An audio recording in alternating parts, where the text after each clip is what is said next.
Welcome back to Vaulted World Secrets, and if this is your first time here, I'm really glad you found us. Thank you for spending your time here tonight. Before we begin, the tribunal that judged the harem conspiracy had judges inside it who were found guilty themselves. So, here's what I want to know.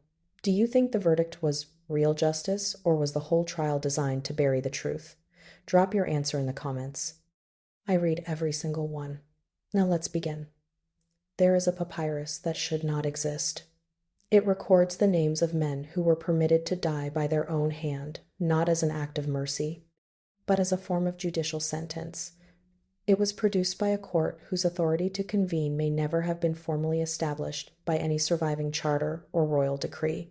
And at the center of it is a pharaoh whose mummy, when examined 3,000 years after the date of his death, revealed a wound to his throat so precise and so deep that the modern forensic researchers who identified it described the injury as fully consistent with an execution. The official records say Ramesses III died peacefully. The official records were produced by the people who needed him to have died peacefully and who controlled what was written about the circumstances of his death from the moment the circumstances became known. This is a reconstruction of what the available evidence suggests actually happened inside the most powerful household in the ancient world during the 32nd year of a reign that was supposed to be divinely protected and cosmically permanent, and what was done in the aftermath of that event to ensure that certain specific things about it were never fully understood by anyone who came after. In the 12th century, before the Common Era, the Nile Valley was a world held together by three interlocking forces: bureaucracy, ritual, and the absolute authority of a single living figure at the center of everything. The pharaoh was not a king in the conventional political sense that the word implies in most other historical contexts. He was the living embodiment of Horus, the falcon god of kingship and divine order, the physical mediator between the organized cosmos and the human world that depended on that cosmos for its survival. His presence on the throne was not simply a political arrangement that could be renegotiated by ambitious individuals with access to sharp objects. It was, within the Egyptian framework of understanding, the mechanism by which the universe operated correctly. His word was cosmological in its reach. His body was a divine body. His death, if it came through violence rather than through the natural conclusion of the divine plan, did not simply represent a crisis of succession that could be managed through established administrative procedure. It represented a rupture in the fabric of existence itself, a tear in the arrangement the Egyptians called ma'at, the principle of cosmic truth, balance, and rightness that structured everything, from the movement of the sun to the seasonal flooding of the Nile, to the growth of grain in the black alluvial soil of the river delta. Without a pharaoh conducting the proper rituals, the sun's journey through the underworld each night might not conclude successfully, and the sun might not return at dawn. Without a pharaoh performing the festival ceremonies that maintained the divine relationship between Egypt and its gods, the Nile might not flood in the correct season, and the agriculture that sustained every life in the valley might fail. Without a pharaoh occupying the throne as the living connection point between the ordered world and the divine powers that maintained that order, the boundary between Ma'at and the chaos that pressed against it from every direction might give way entirely. This was not metaphor. This was not political theater or ceremonial convention that the educated knew to discount. This was the literal organizing premise of a civilization that had sustained itself for more than 1,000 years. A belief system so deeply embedded in the structure of Egyptian life that it shaped everything from the design of temple architecture to the language of administrative correspondence to the way individual Egyptians understood their own positions in the order of things. For this reason, the idea of killing a pharaoh was not merely treasonous in the way that killing a monarch in other cultures might be treasonous. It was, within the Egyptian framework, something approaching an attempt to destroy the mechanism by which the world continued to exist. It was not supposed to be possible. The gods would not permit it. The divine order, by its own internal logic, would organize itself to prevent it. And yet, somewhere in the later years of Ramesses III's reign, approximately 1155 years before the Common Era, a date that modern scholarship has established through document dating, cross referencing with Near Eastern chronologies, and astronomical calculation, Ramesses III, son of Ra, lord of the two lands, great of strength, beloved of Amun, was murdered inside his own palace. The people who murdered him, or who helped plan the murder across what may have been months of organized coordination, or who stood in the vicinity of the event and chose afterward to say nothing about what they knew, moved through the same limestone corridors he moved through. They breathed the same incense-thickened air. They observed the same daily rituals. They bowed when the protocol of the court required them to bow. They had bowed in his presence while knowing what was being planned for him. What followed was not a panicked, improvised cover-up by people who had not anticipated being caught. It was something considerably more deliberate and considerably more sophisticated than that, a layered, institutional process of information management conducted over an extended period by people with complete control over the mechanisms of documentation, the administration of justice, and the physical record of events. The people who uncovered the conspiracy and brought it to formal trial were the same people who had the strongest possible reasons to determine exactly what the trial was permitted to reveal, what conclusions it would reach, and what the surviving record of those conclusions would contain for anyone who examined it afterward. The court that was convened to punish the conspirators was given a name in the surviving papyrus, a name that, when translated directly, seems almost impossible for a judicial body to carry openly in an official document. It was called the Court of Examination. And the papyrus it produced, which survived for more than 3,000 years through a combination of climatic luck and careful archival placement before being transported to Europe in the 19th century, now resides in the Museo Egizio in Turin, Italy, where it can be examined by scholars and visitors. It is one of the most disturbing administrative documents to have survived from the ancient world. Not primarily because of what it records in its surviving columns, the names, the categories of guilt, the descriptions of punishment, primarily because of the very specific, very deliberate architecture of what it refuses to address. Ramesses III came to power at a moment of extraordinary external pressure on the Egyptian state, and he responded to that pressure with a consistency and energy that the historical record credits him with clearly. His father, Sethnakte, had restored institutional coherence to a kingdom that had been destabilized by the contested and rapidly shifting succession that followed the end of the 19th dynasty, a period when the throne of Egypt moved through several hands in quick succession, and the administrative structures that kept the state functioning had begun to fray under the pressure of political uncertainty. Ramesses inherited the restored throne and immediately faced the task of defending it against a world that was itself in the process of violent reorganization.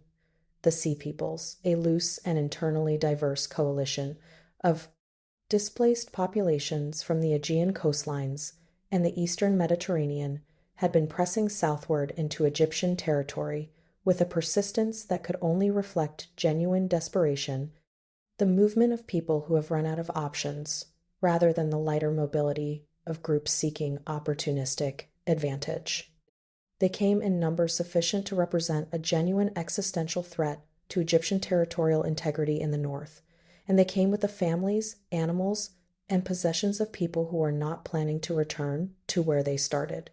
In the 8th year of his reign, Ramesses met them in a combined land and naval engagement near the mouths of the Nile Delta that scholars of the Late Bronze Age have characterized as one of the most strategically significant military encounters of the entire period. A period already defined by catastrophic upheaval across the eastern Mediterranean world. A period in which major palace-centered civilizations were collapsing with a speed that contemporary observers could not have explained, and that modern historians are still working to fully account for. Ramesses repelled them in that engagement. He repelled a separate Libyan incursion not long afterward. He was, by the measures available to his historical moment, a successful defender and a competent commander, a ruler who understood both battlefield strategy and the management of monumental propaganda in equal measure. He was also, throughout this period and into the following decades, commissioning and supervising the construction of Medinet Habu, the mortuary temple complex on the west bank of the Nile near ancient Thebes that would become, after more than 3,000 years, one of the best preserved temple sites anywhere in Egypt. The walls of Medinet Habu were being carved with reliefs of divine power and military victory during the same years that the administrative and residential complex behind those walls was being used by the people who were organizing the plan to end the reign the reliefs were designed to memorialize. The stone and the conspiracy coexisted in the same physical space, separated only by the thickness of the pylon walls. Medinet Habu was not purely ceremonial. Ramesses used it as a functioning administrative and residential center in the later decades of his reign, and its thick outer walls more fortress-like in their dimensions than the purely ceremonial demands of a mortuary temple would have required an enclosed and operating center of royal power, as well as a monument to the king's anticipated transition to divine existence after death, to the people who worked within it every day. The scribes, the administrators, the military officers attached to the royal household, the women of the harem and the staff who served them. It was simply the place where the business of the state was conducted. The carved reliefs on the walls were background, as permanent and unremarkable as the limestone itself, as invisible through familiarity as any feature of a workplace that has not changed in years. The royal harem of ancient Egypt was not the institution that the word typically conjures in a modern imagination, and the distance between what it actually was and the simplifications that have sometimes been applied to it matters considerably for understanding how a conspiracy of the scale and structural complexity that the papyrus describes became organizationally possible in the first place. The harem was a political infrastructure with its own substantial administrative machinery, a network of estates held in the names of individual women, scribal offices that managed the correspondence and accounts associated with those estates, storage facilities, personnel hierarchies, and informational channels that connected the harem to the broader apparatus of the palace administration in ways that gave the women inside it genuine awareness of, and in some cases, genuine influence over the workings of the state.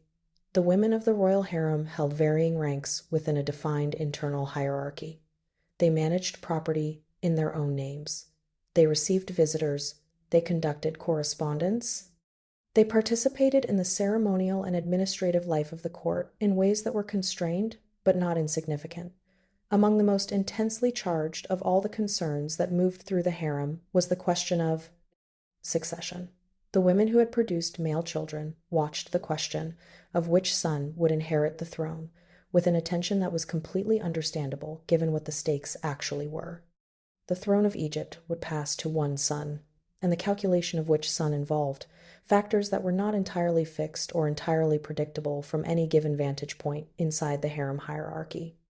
The formal rank of the mother within the harem mattered, but it was not the only factor. The expressed or implied preferences of the current king mattered. The political calculations of the senior officials who would manage the transition period mattered considerably, since those officials would be executing the succession and their own interests were implicated in the outcome.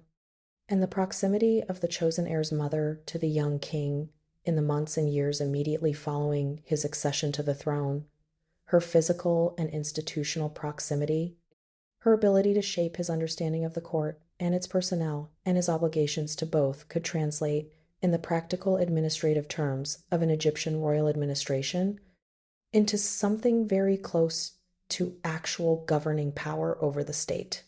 Tiye was a junior wife. Her son was named Pentawer.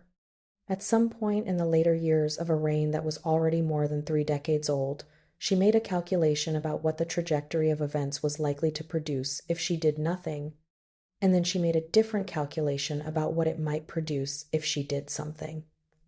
The Turin Judicial Papyrus does not explain the reasoning that produced those calculations. It does not tell the reader who she spoke to first, what was said in those initial conversations, what was promised to each individual she approached, how many people she approached before she found the ones who said yes, how long the assembly of the network took, or how the coordination was maintained across institutional boundaries in a physical environment designed to make that kind of coordination as difficult as possible. What the papyrus records is that she conspired with a significant number of named individuals to kill the reigning king and replace him on the throne with Pentawer. The individuals she recruited were not random, and this is what transforms the harem conspiracy from a crime of desperation or passion into something that resembles a structured political operation with specific logistical components addressed deliberately in advance. One conspirator held command over Nubian troops stationed near the palace.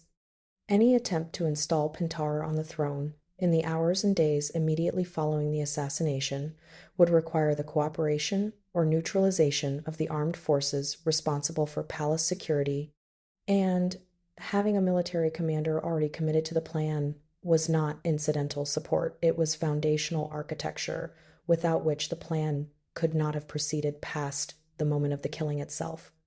Another conspirator held a position as inspector of the royal household, which meant legitimate and unremarkable access to the interior administrative zones of the palace, the kind of access that would not generate scrutiny when exercised because it was simply part of the normal conduct of that official's position. Another was connected to the treasury. Another was embedded in the harem administrative staff. The network, examined as a whole, shows the organizational characteristics of something planned by people who understood precisely which institutional control points would need to be addressed in the hours following the assassination, and who had deliberately identified, recruited individuals who could address each of them. 28 of these individuals were eventually executed after the tribunal's proceedings concluded. 10 were permitted to die by their own hand rather than face formal execution, a distinction whose practical meaning and spiritual implications within Egyptian understanding were both significant, even though the papyrus does not elaborate on either. Others received physical mutilations, ears removed, noses removed, punishments that would mark them visibly and permanently for the duration of whatever remained of their lives, writing the tribunal's verdict on their bodies in a language that every person who saw them would be able to read immediately. They would walk through markets, through administrative corridors, through the ordinary spatial routines of Egyptian life, wearing the fact of their conviction as a permanent physical text on their own faces. The physical environment in which the conspiracy was organized and ultimately executed is worth inhabiting imaginatively for a moment. The corridors of the palace complex were limestone smoothed, in the areas of regular passage, by years of sandaled feet moving across them. Rough cut, in the less frequented sections where the labor of finishing had not seemed worth the investment. Torch niches were cut at intervals, holding oil lamps whose flames produced the warm, unstable, orange light characteristic of enclosed stone spaces. In this period, a light that illuminated the surfaces nearest to it clearly and left everything at ceiling height in shifting, unreliable shadow. The air in the enclosed interior rooms held the particular quality of stone that has been sealed from the outside climate: warm, close, dense, with the accumulated residue of the incense that was burned continuously as part of the ritual maintenance of a space understood to be inhabited by divine presence. Sound moved through these corridors in the way that sound always moves through, enclosed stone farther than expected, changed in character by every corner it navigated, arriving without warning from directions that the geometry of the space seemed to make impossible. Extended private conversation in such an environment was genuinely difficult to achieve without being overheard by someone, and yet it was achieved. The conspiracy organized itself. The plot reached a point of operational readiness. The king was reached. What the forensic examination of his mummy revealed about what reaching the king ultimately meant is specific and stark. The fatal injury was a cut across the throat, a single action, decisive, drawn across the anterior surface of the neck, with enough force and commitment to sever the trachea and the major vascular structures. The researchers who published their findings in 2012 described the wound as consistent with a sharp blade applied with significant, sustained force in a single motion. The characteristics of the wound indicated not a struggle, not a glancing or tentative contact, but a fully committed action by someone who was close to the king, physically close, and who did not hesitate at the critical moment. The wound was subsequently packed with linen during the mummification process, and a protective Eye of Horus amulet was placed directly over the site of the injury. The embalmers knew. Someone with the authority to direct what was done to the king's body during its preparation for the afterlife made specific and deliberate choices about how to handle the evidence of what had been done to him while he was living. Then the body was sealed in its wrappings and placed in its sarcophagus, and the official account of the reign was arranged to say nothing specific about the manner of its conclusion. The Turin judicial papyrus records verdicts, punishments in the flat, administrative language that Egyptian tribunal scribes employed for official proceedings. It lists names, assigns categories of guilt, records sentences. Some names are replaced with constructed substitutions that inverted their original meanings. A person whose name originally implied divine protection might appear in the document under a scribal construction, meaning divine rejection or divine punishment. This was intentional, and it was understood within Egyptian spiritual culture as a real act with real consequences extending into the afterlife, because the name the Ren was one of the essential components of a complete Egyptian person, necessary for recognition by the divine powers that manage the afterlife and for the continuation of individual existence beyond death. To alter the name deliberately was, within this framework, to damage the person's capacity to exist in any meaningful form beyond the present life. The document's internal organization tells a story beyond what its individual entries contain. The first trial grouping addresses the most senior and directly implicated conspirators condemned to death, recorded in that flat official tone. The second grouping addresses individuals of more peripheral involvement with correspondingly varied fates. The third grouping, which tends to receive less attention in popular accounts of the conspiracy than it deserves, addresses members of the tribunal itself.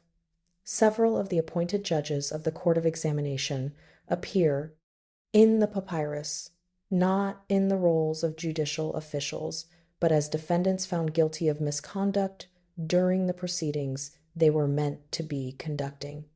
The recorded misconduct involved improper association with female defendants. A feast appears in the record. The specifics of the feast and what occurred during it are not elaborated. The papyrus gives the verdict, without the detail that would make the verdict comprehensible to anyone who was not already aware of the facts. These judges were convicted and sentenced.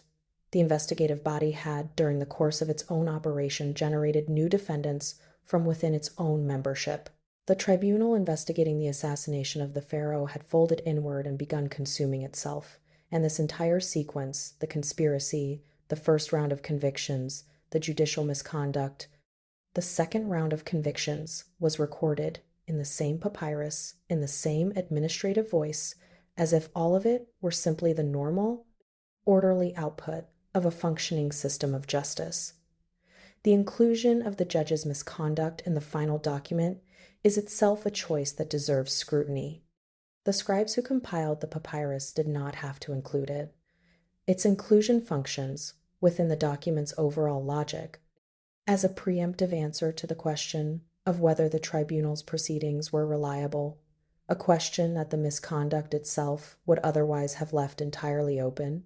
By recording that specific judges behaved improperly and were punished for it, the document converts an open question into a closed one. The system, the document implies, identified and corrected its own corruption. Therefore, the system's other conclusions can be trusted. The answer is built into the document before the question can properly form in the mind of whoever is reading it. Pentawer appears in the papyrus as a defendant unlike any other. He is the only individual recorded as having been permitted to end his own life by the tribunal's arrangement, rather than executed by it directly. The method is not specified, the location is not given. The practical mechanics of the arrangement are not described. His name is not recorded. In its place is a construction meaning wickedness chosen with precision for its spiritual resonance in Egyptian understanding, placed in the document as the permanent replacement for the identity he had carried through his life. Within Egyptian spiritual culture, this was not simply an insult. The name was a real component of the person's continued existence. To replace it with its opposite was understood as a real intervention in that existence, a deliberate effort to damage Pentawer's capacity to navigate the afterlife as a person with a recoverable identity. A mummy found without a coffin, without inscribed identity, wrapped in sheepskin, a material ritually impure within the Egyptian mortuary tradition in the royal cache at Deir el-Bahri, has attracted the sustained attention of scholars for reasons that are not difficult to understand. The cache itself was discovered in 1878 by local residents of the Luxor area and formally documented beginning in 1881 under the direction of Gaston Maspero, then director of the Egyptian Antiquities Service. Among the displaced royal mummies stored in the cache, most were prepared in the conventional manner: coffins, inscriptions, the standard mortuary apparatus of their periods. This one was different. Wrapped in the wrong material, placed without a name, its face preserved in an expression of what researchers have described as extreme distress, head thrown back, mouth open, the muscles of the face fixed in a configuration that suggests a death without the preparation that Egyptian mortuary convention was designed to provide. DNA analysis in 2012 identified the individual as biologically related to Ramesses III with high probability. The sheepskin, the absent name, the distressed face, the biological relationship these details accumulate without fully resolving into a confirmed identification. Several scholars have proposed that this is Pentawer. The evidence is consistent with the proposal. It does not confirm it. The fate of Tiye, the woman named in the papyrus as the conspiracy's origin point, is the most significant gap in the document's surviving record. She is identified. Her name is preserved, without the substitution applied to others. And what happened to her, what verdict was reached, what punishment was applied, what she said in any proceeding that examined her account of events, is not established in what the papyrus contains. She enters the historical record as the named architect of the conspiracy. She does not exit it with a documented fate. The tribunal that produced precise administrative entries for more than 24 men apparently produced nothing comparable for the woman whose decision made the tribunal's existence necessary. The broader economic and administrative context of the reign matters here in ways that connect the specific conspiracy to its wider political environment. The later decades of Ramesses III's rule saw growing strain on the Egyptian state's capacity to fulfill its basic obligations. Documents from this period record organized work stoppages by the necropolis workers at Deir el-Medina, skilled laborers who had not received their grain rations and who halted construction of the royal tombs to protest, marching to the administrative offices in organized groups to demand what they had been promised. These events are among the earliest documented instances of organized labor action in recorded history. They indicate a state beginning to fail at the level of its most basic transactional obligations to the people most practically dependent on it. The officials and commanders named in the conspiracy managed the administrative systems that were generating these failures. They understood the numbers, they read the correspondence. Some of them, evidently, concluded that the trajectory of the state pointed somewhere that their own positions and interests could not survive intact, and that a change of the figure at the center of that trajectory was worth the risk of what would happen to them if the change failed. All of them were wrong about the risk they were accepting. Whether any of them were right about anything else about the analysis of the state's condition, about what Pentawer's reign might have looked like, about whether anything would actually have improved, is a question the historical record cannot answer. The historical record was produced by the people who needed that question never to be examined seriously. Ramesses IV took the throne. He had the strongest possible interest in a tribunal that produced clean verdicts, recorded those verdicts in a durable document, and established that justice had been done and the divine order restored. The Court of Examination served these interests precisely. Its record left the central questions: what exactly happened to Ramesses III, who held the blade, where in the palace the killing took place? What the moments before, it looked like permanently unaddressed. The document is complete enough to establish that a conspiracy existed. It is incomplete in exactly the places that would have allowed a full reconstruction by anyone who came after and was paying attention. The protective amulet found at the wound site during the 2012 examination is worth dwelling on for a moment beyond its forensic significance. The Eye of Horus, known in Egyptian as the Wedjat, was among the most powerful protective symbols in the entire Egyptian ritual vocabulary. It appears throughout Egyptian mortuary practice in contexts of healing, protection, and the restoration of wholeness to the body being prepared for the afterlife. Its placement at the wound site on the throat of Ramesses III was a specific ritual response to a specific recognized injury. It was the embalmers saying, within the language of their tradition, that this wound required extraordinary protective attention, that whatever had been done to this part of the king's body in life needed to be ritually addressed, sealed, and protected before the body could make its journey into the divine realm. The choice of that specific amulet, placed at that specific location, tells a person who understands the ritual language of ancient Egyptian mortuary practice something very precise about what the embalmers knew. It tells them that the people who prepared this body for burial were fully aware that the king had been killed by a wound to the throat, that they understood this to be a wound that carried ritual significance beyond its physical dimension, and that they made a deliberate, informed, and specifically chosen response to it. This was not an accident of placement. This was knowledge expressed in the language of objects rather than the language of text. The question of how the conspiracy was discovered and by whom, and at what precise stage of its execution, is one that the papyrus raises implicitly and then declines to address directly. The document begins, for the purposes of the tribunal's record, at the point where guilt has already been established and verdicts are being organized. It does not narrate the process of discovery. It does not identify a single moment of unraveling, a slip in the coordination, an informant who broke under some form of pressure, a guard who noticed something and reported it to someone with the authority to act on the report. The conspiracy was uncovered. The mechanism of its uncovering is not recorded in the primary surviving source. This absence is not necessarily suspicious in itself. Administrative records in this period were not required to narrate events, only to document their official processing. But it means that one of the most interesting questions the conspiracy raises has no available answer. Someone talked, or something was observed, or someone was caught at a moment that made denial impossible and the machinery of the court began to move. Who that person was, and what the moment of discovery looked like, and how many of the conspirators knew the plan had been exposed before the tribunal was formally convened, none of this is recoverable from what the evidence contains. What is recoverable, to some degree, is the geography of the conspiracy within the palace complex.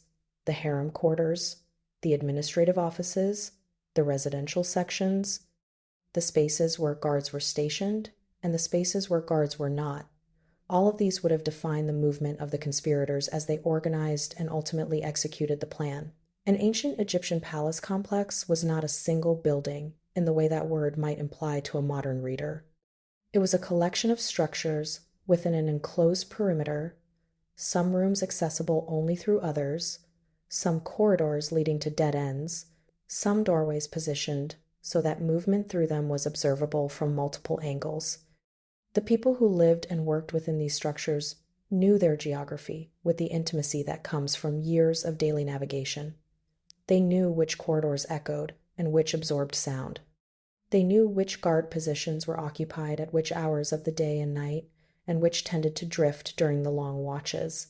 They knew the rhythms of the place when the king rested, when he moved between sections of the complex, when the attendants and officials who surrounded him were close, and when they were briefly absent. This knowledge was not specialized or secret. It was simply the accumulated working knowledge of people who spent their professional lives in a single place. The guards had it, the scribes had it, the women of the harem had it, developed over years of residence within a defined and bounded territory. The administrators had it. The officials who moved between sections of the complex on the business of their various positions had it, and the conspiracy appears to have used it to have been organized, at least in part, around the specific operational knowledge that each of its participants held about their particular corner of the palace environment and the predictable behaviors of the people who moved through it. The specific timing of the assassination, where in the calendar of the Egyptian year the killing took place, has been the subject of scholarly discussion for some time, and the evidence is indirect. Some researchers have proposed, based on partial evidence from the period, that the conspiracy reached its culmination during or near one of the major royal festivals that punctuated the Egyptian calendar. The logic of this timing would make a certain kind of operational sense. Festivals brought changes to the routine patterns of movement within the palace complex, created situations in which the presence of certain individuals in certain places would be less remarkable than it would be on ordinary days, and potentially provided cover for the kind of coordinated activity that the conspiracy required. Whether this is what actually happened, or whether the timing was simply whenever the operational conditions aligned sufficiently for the conspirators to proceed, is not established in what survives. What the timing question points toward, regardless of its specific answer, is the degree of premeditation that the conspiracy involved. This was not an act committed in a moment of anger or desperation. It was the culminating action of a plan that had been organized in advance, over time, by multiple people who had each accepted a defined role and each understood what their specific contribution to the plan was. The coordination required for this, the maintenance of the plan's secrecy across multiple participants and multiple institutional zones of the palace, over what appears to have been a significant period, required a level of organizational discipline that is easy to underestimate when looking back at the event from a position of 3,000 years of subsequent history. These were people who woke up every morning knowing what they were planning, who moved through the ordinary business of their days, the scribal work, the administrative meetings, the ceremonial obligations, the interactions with colleagues and supervisors, who knew nothing of the plan and maintained the surface of their ordinary professional and personal lives without cracking under the pressure of what they were carrying. Most of them maintained that surface for long enough for the plan to reach its conclusion. They were, whatever else the historical record makes of them, people of considerable nerve. The scribal practice of name replacement that appears throughout the Turin judicial papyrus deserves additional examination because it is not simply a punitive flourish, but a revealing window into how the tribunal understood the relationship between documentation, identity, and the consequences of guilt. In Egyptian administrative practice, official documents were not simply neutral records. They were themselves active participants in the construction of official reality. A person who was recorded in an official document was, in a meaningful sense, more officially real than a person who was not. The state's documentation practices created and maintained the categories through which Egyptian society organized itself, and the manipulation of those records, the alteration of names, the construction of pejorative substitutions, was understood as a form of action that reached beyond the documentary and into the actual condition of the person being documented. By recording Pentawer under a name meaning wickedness, the scribes of the tribunal were not simply noting that he had done something wicked. They were, within the logic of their cultural framework, making him wicked in a permanent and irreversible way at the level of identity itself. This practice was applied selectively throughout the papyrus, and the pattern of its application is informative. Not every defendant in the document had their name replaced. Some names appear in their original forms. The selection of whose name was replaced and whose was not reflected judgments about the degree of guilt, about the political and spiritual implications of the individual's actions, about what the documentary record needed to assert about each person's relationship to the conspiracy and to the divine order that the conspiracy had violated. The scribes were making choices. Those choices reflect the priorities of the tribunal and, through the tribunal, of the administration that had convened it. The physical survival of the papyrus itself is a story worth noting. Ancient Egypt produced enormous quantities of papyrus documentation, administrative records, ritual texts, literary compositions, personal correspondence, legal proceedings, and everything in between. The vast majority of this documentation has not survived. Papyrus decays under conditions of moisture, is damaged by temperature fluctuation, is destroyed by insects and fungal action, and is simply lost through the ordinary entropy of time acting on organic material. The documents that have survived have done so because of specific conditions, primarily the extremely dry heat of Upper Egypt, which can desiccate organic material quickly enough to prevent the biological processes that would otherwise destroy it.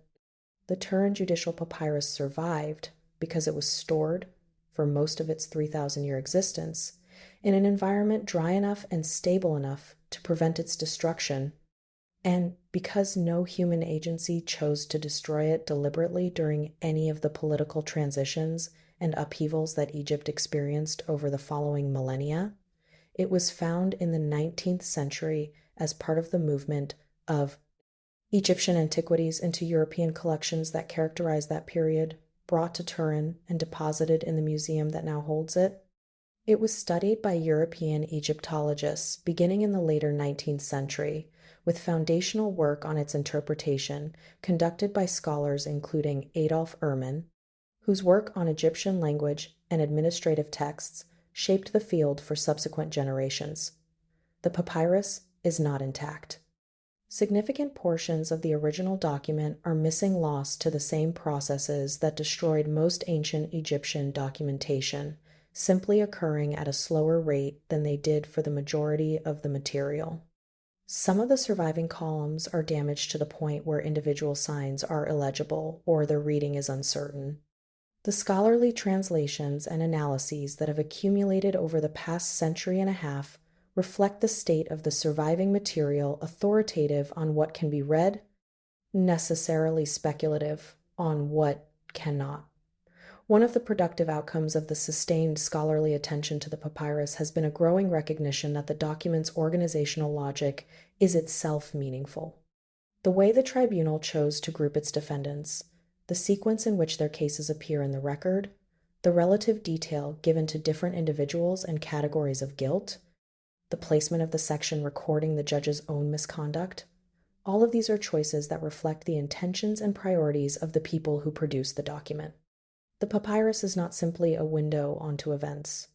It is an artifact of the way a specific administration chose to represent events, and examining the choices embedded in its organization is a way of understanding something about that administration's interests and anxieties that the document's surface content does not directly provide.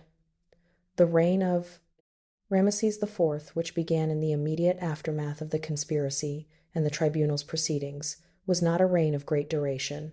He ruled for approximately 6 years before his own death, leaving the succession question to repeat itself in a different form. The monuments he commissioned, including substantial additions to the complex at Medinet Habu and the beginnings of a large mortuary temple of his own, reflect a ruler who understood the importance of visible, permanent assertions of divine legitimacy, particularly for a king whose accession to the throne had occurred in the shadow of his father's violent death and the complex judicial proceedings that followed it. He needed to be unambiguously the legitimate king. He needed the story of his father's death and its resolution to be unambiguously a story of justice properly administered and the divine order properly restored. The Turin judicial papyrus was the primary document through which that story was told. Its production was, in this sense, as much a political act as it was an administrative one. The two functions were not in conflict. They were the same thing. The excavation and scholarly study of the Valley of the Kings, which intensified significantly in the 19th and 20th centuries, has progressively refined the understanding of the royal burial environment into which Ramesses III was placed after his death, and from which his mummy was eventually displaced to the Deir el-Bahri cache. His tomb, designated in the modern archaeological notation as KV11, is one of the longest in the valley, its corridors extending more than 180 meters into the limestone cliff from its entrance, penetrating deeper into the rock than almost any other royal tomb in the valley. The tomb was not completed to its original intended design during the king's lifetime. Work on it may have extended past his death into the early years of the following reign, a pattern that was not unusual for a period when the resources available for royal burial construction were constrained by the same economic pressures that were affecting every other component of the Egyptian administrative apparatus. The tomb's decoration, the ritual texts and images covering its walls in the tradition of royal New Kingdom burial records, the journey that Ramesses III was supposed to make through the divine spaces of the afterlife, guided by the religious knowledge accumulated over centuries of Egyptian mortuary tradition. Every wall tells a portion of this journey. The images show the king in his divine aspect, moving through the 12 hours of the night, interacting with the divine powers who manage the underworld realm, emerging at dawn as the sun god completes the nightly circuit that makes the next day possible. These images were painted in full confidence that the king's journey would proceed as the text described it. The people who painted them did not know, or if they knew, continued to paint regardless what had been done to the king's throat in the palace on the West Bank. The displacement of the royal mummies from their original tombs to the Deir el-Bahari cache, which occurred during the 21st dynasty, in response to the systematic robbing of the royal tombs that had been underway for some time, is itself a remarkable episode in the history of the Valley of the Kings. The priests who organized the displacement, moving mummies from their original resting places, rewrapping some, relocating them to the cache, where they would remain undisturbed for more than 3,000 years. They were making decisions about which kings deserved which treatment and how the limited resources available for the project should be allocated.